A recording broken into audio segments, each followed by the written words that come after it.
মহান আল্লাহ রাসূল সাল্লাল্লাহু আলাইহি সাল্লাম এর মধ্যে ধর্মীয় ও রাজনৈতিক নেতৃত্বের অপূর্ব সম্মিলন ঘটিয়েছিলেন।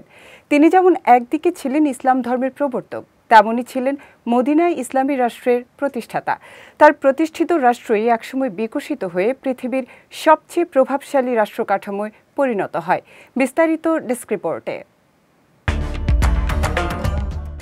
সমকালীন আরব ও মুসলিম সমাজে মহানবী সাল্লাল্লাহু আলাইহি ওয়াসাল্লামের নেতৃত্ব ছিল প্রশ্নাতীত।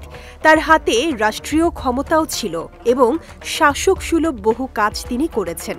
তবুও প্রচলিত অর্থে তিনি বাদশাহ ছিলেন না, কেননা প্রচলিত অর্থে একজন বাদশাহ সবকিছুর উপর নিজের সার্বভৌমত্বে বিশ্বাসী এবং সে নিজেকে জবাবদিহিতার ঊর্ধ্বে মনে করে।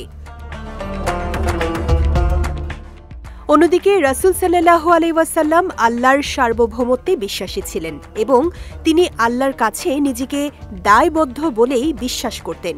এছাড়া জুলুম, অবিচার ও স্বেচ্ছাচারিতা বাদশাদের একটি সাধারণ বৈশিষ্ট্য, যা নবীজির ব্যাপারে কল্পনাও করা যায় না। তিনি ছিলেন আল্লাহর রাসূল এবং দ্বীন বাস্তবায়নে তার খলিফা অর্থাৎ প্রতিনিধি। আয়েশা রাদিয়াল্লাহু তাআলা আনহা থেকে বর্ণিত, নবীজি বলেন, হে আয়েশা, যদি আমি চাইতাম তবে স্বর্ণের পাহাড় আমার সঙ্গী হতো। আমার কাছে একজন ফেরেশতা আগমন করেন যার কোমর ছিল কাবার সমান। তিনি বলেন, নিশ্চয়ই আপনার প্রতিপালক আপনাকে সালাম জানিয়েছেন এবং বলেছেন চাইলে আপনি একজন নবী ও বান্দা হতে পারেন এবং চাইলে নবী ও বাদশাহ হতে পারেন। আমি তখন জিব্রাইলের দিকে তাকালাম, তিনি আমাকে ইঙ্গিত দিলেন নিজেকে বিনয়ী রাখো। ফলে প্রিয় নবী বাদশার পরিবর্তে বান্দা হওয়াকে বেছে নেন।